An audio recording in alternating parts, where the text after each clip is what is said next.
using a technique called pitting, in which you dig 6 to 8 inch holes in the road, which breaks up the surface of the soil, collects seeds, and collect water.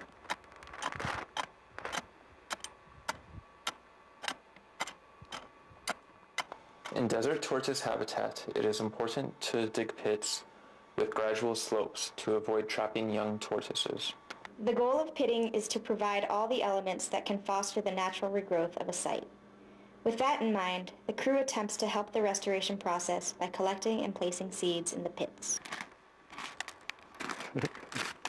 The benefits of pitting are enhanced by planting dead vegetation. This technique, known as vertical mulching, provides shade and additional seed and water collection. Before you begin vertical mulching, you must find dead plants or branches. Pretty much looking around, see if I can find anything that's already dead, maybe coming out of the ground. I might try just kicking at it a little bit, and then if it comes right out, then I'll remove it.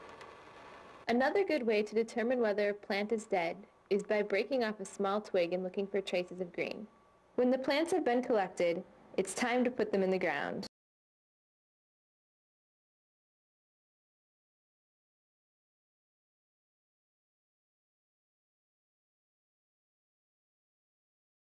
Though vertical mulching is typically done with dead plants, it is possible to transplant a portion of a live cactus. Victoria have about 50% survival rate with replanting, which is pretty good for the desert. And the needles are pretty gnarly. You're probably not going to want to drive this way. You're probably less likely to drive over a cholla than you are over a creosote. I'm going to build myself a creosote.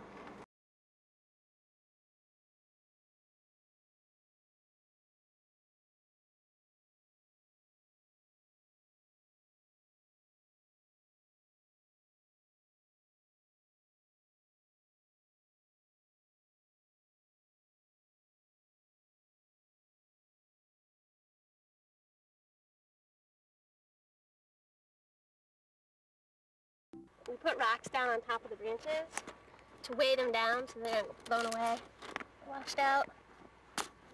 We try to get big, heavy rocks and then fill the cracks in with smaller rocks, like these. As mentioned earlier, restoration of a site by pitting and vertical mulching is the crew's first priority. The crew's second goal is to disguise the intrusion whenever possible to discourage any further use. Successful camouflage will break down linear features.